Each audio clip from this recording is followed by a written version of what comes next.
What's going on, guys? Welcome back to a brand new video. Today I'm going to be talking about Battlefield 5. Now, what I'm going to be talking about in Battlefield 5 is like the prime features, so like stuff in the game that will make it great, and some of my own input as well. So yeah, so let's just get started off. So the campaign needs to be really good. It needs to be like worth playing, so like worth your time to play, like instead of just going off and playing the battle royale or the multiplayer. It needs to be good enough to play on its own. Other thing that it needs to do is it has to have different missions to to most other World War II shooters out there. For example, like I don't want to see the same gameplay all the time. Like, oh cool, D-Day, yeah, that was quite a big feature. No, that was quite a big like event that happened in World War II. But it was like, it's in so many games and movies, it's just getting like kind of boring now. So like, yes, I get it was quite a big impact in the war, but like it's starting to lose its impact. So bring stuff like Tunisian, like in North Africa, and I think another cool mission, and a YouTuber called Optimus also here's me here. He said that Pearl Harbor will actually be quite a good video idea, a good mission idea, which I completely agree with. That would be actually really cool if we could see Pearl Harbor in some of the missions. That would just be epic, bro. That actually, like, it'd probably do a lot better. Yeah, like the game.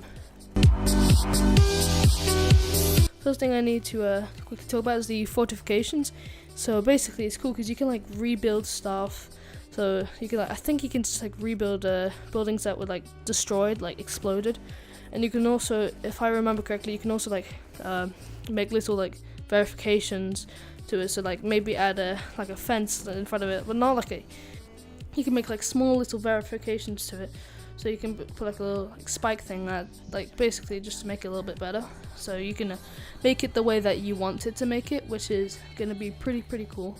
It's gonna definitely change the gameplay a lot, because now in the beginning of a Battlefield game, it's like, oh cool, the buildings are there, but by like near the end there's like no cover because all the buildings have been shot down. It's like no cover. It's gonna play a lot quicker, with all the buildings shot down.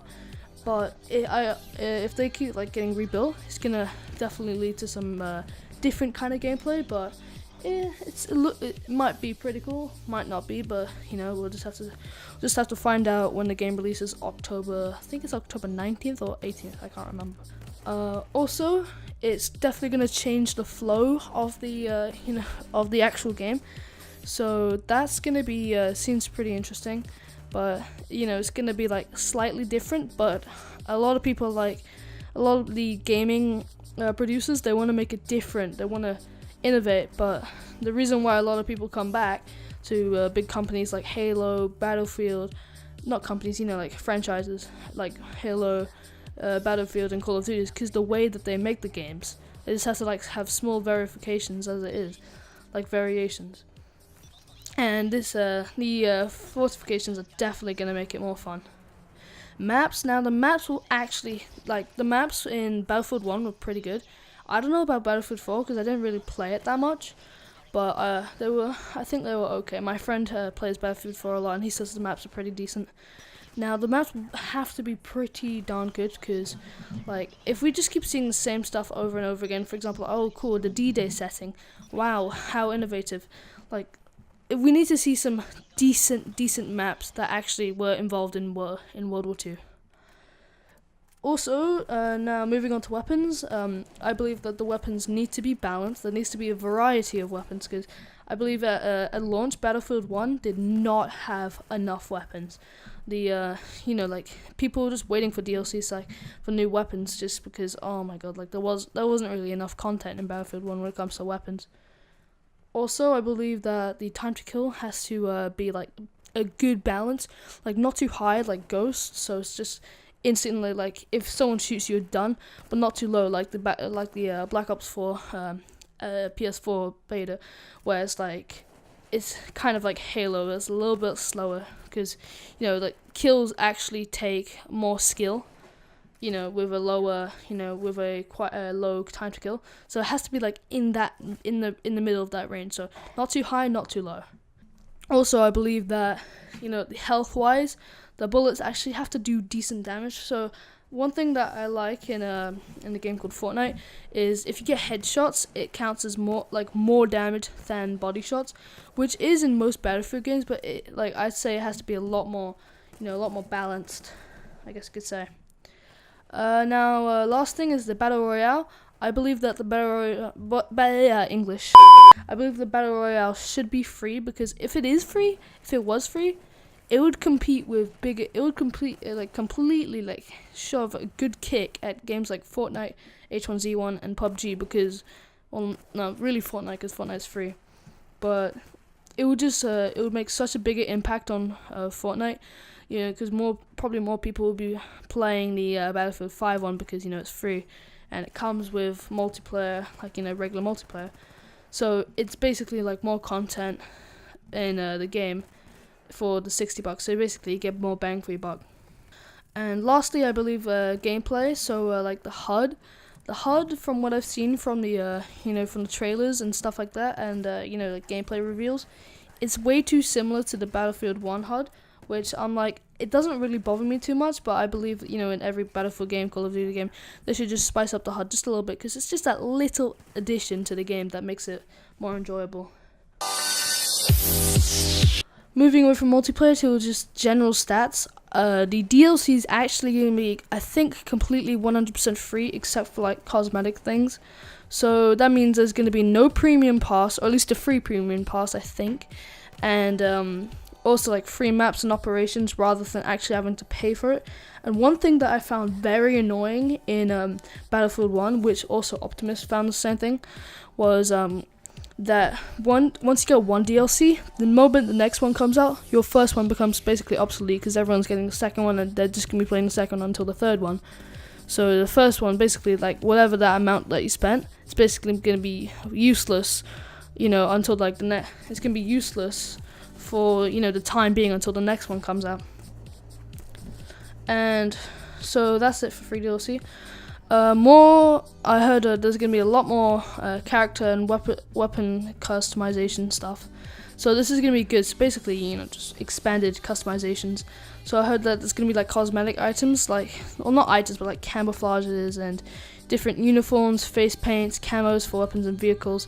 That's gonna be good, because I say vehicles because before it was only cars and stuff like that, but now there's gonna be, well, actually no, that's a lie. There was cars, Battlefield 1, those horses, and there's planes and stuff. So I heard there's gonna be quite a variety of vehicles now, which there was before, but now it's gonna be a bigger variety, I guess. And it looks just pretty decent, to be honest. There's probably definitely going to be a bigger variety. So to customize your vehicles, that would be pretty damn good.